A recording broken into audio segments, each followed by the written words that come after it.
Hi guys, welcome back. Welcome back to Alpha Physio Pelvic Care, all things pelvic health. Welcome back to my channel.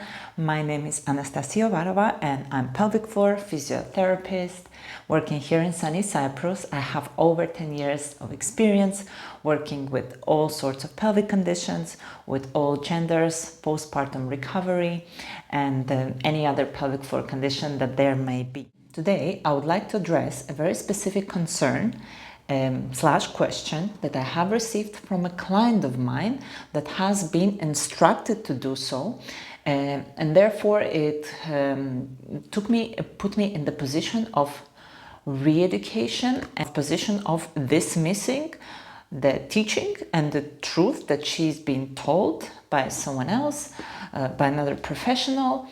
And it kind of took me a little bit by surprise, because I thought what I'm teaching to people, it's a well-known truth, it's a well-known thing to do, and apparently it's not. And the question is, or rather than question under dispute, is: do we need to engage our pelvic floor during rehabilitation of diastasis recti, abdominal separation? First of all, a few words about diastasis recti. But before we start, I hope you hit that like button and the subscribe button so you don't miss any videos from me and you're on top of all things pelvic health, because I'm giving you practical, simple suggestions that you can implement, or you need to be aware of, or you can be aware of in your life. So back to the topic now.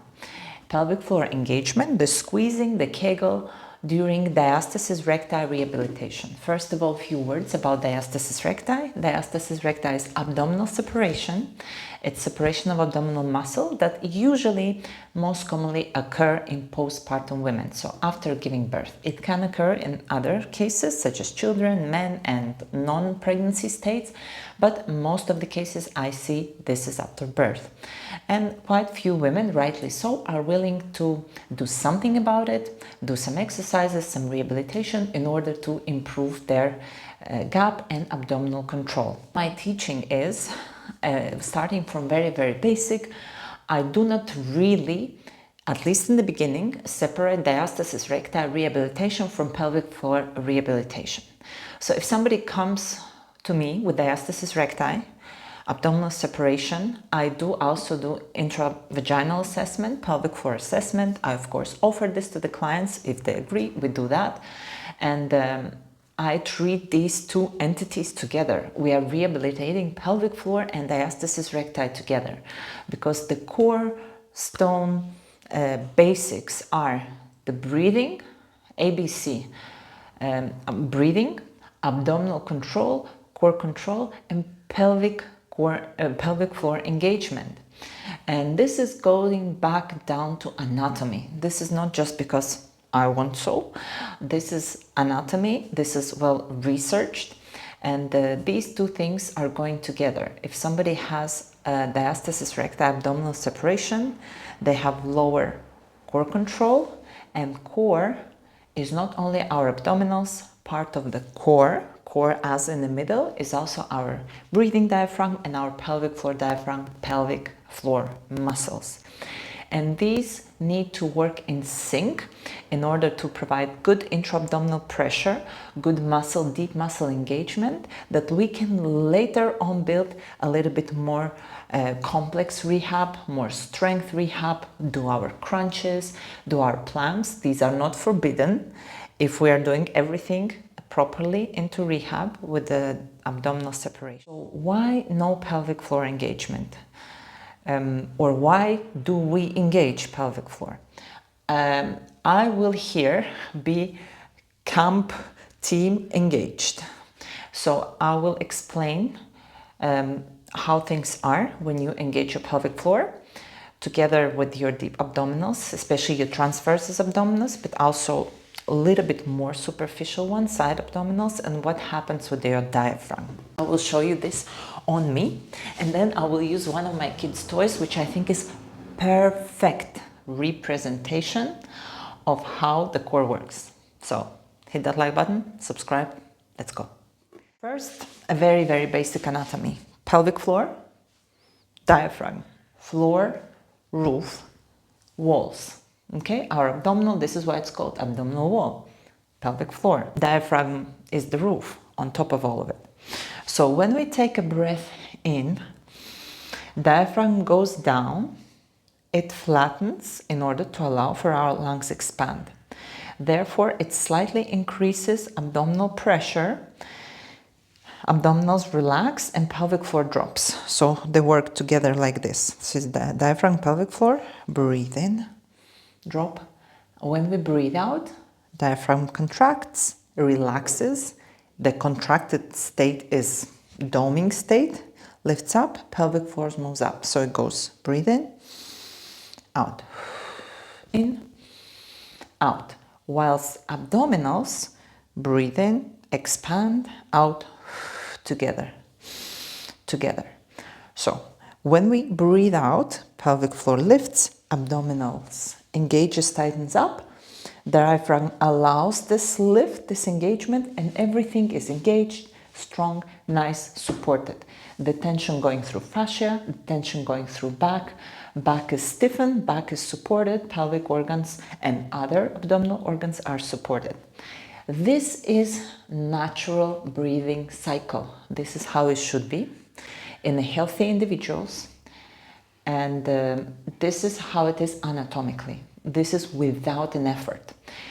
Sometimes things are not working perfectly, especially if it was injury, any postural issues after birth when diaphragm is a bit overstretched by the baby.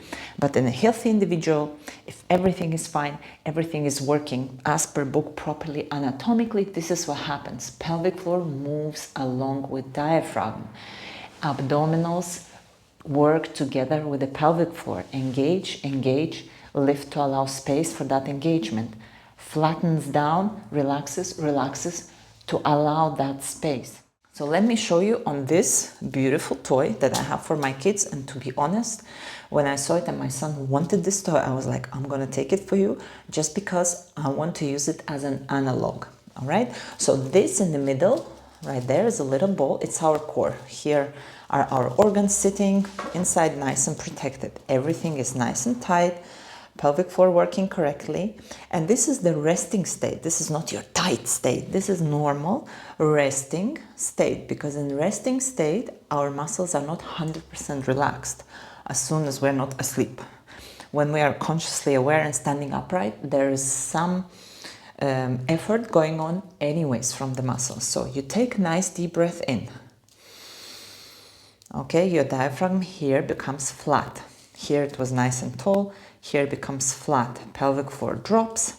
Abdominals expand. So this is your organs inside, freely moving. Now you want to engage. Pelvic floor engages. Diaphragm becomes more dome-shaped. From flat position, it goes up. Abs engaging from the side. Everything is nice and tight. If you want another analog, here is the ball. So when you breathe in, diaphragm drops. It's a bit difficult to... So diaphragm drops, okay, the pressure here. So the pressure comes down. I will just have to hold it with two hands. Pressure goes down from here and here. When diaphragm goes up and things are engaging, everything is nice and in, okay? I think this is cooler. This shows nicely. So by not engaging pelvic floor and just engaging abs, you're asking the whole natural contributor of natural intra-abdominal pressure and muscle tension to be out of the game. So for example, when the person is asked to breathe in, and this is what the person was asked to do, in my case that I'm talking about, they were asking to breathe in, breathe out, engage their abs, and do nothing with the pelvic floor. Well, to be honest, because I have great awareness of my body, I've been working in this profession for over 10 years, even without me trying to do any sort of engagement on the pelvic floor, it still engages, all right? So I'm breathing in, I'm breathing out, I'm engaging my abs, I still can feel my pelvic floor lifting, even if I'm trying really hard not to do it consciously. So when I teach my students, clients, I do teach them to do conscious engagement of the pelvic floor and the rehabilitative phase. We're rehabilitating now. We need to connect brain and body, all right?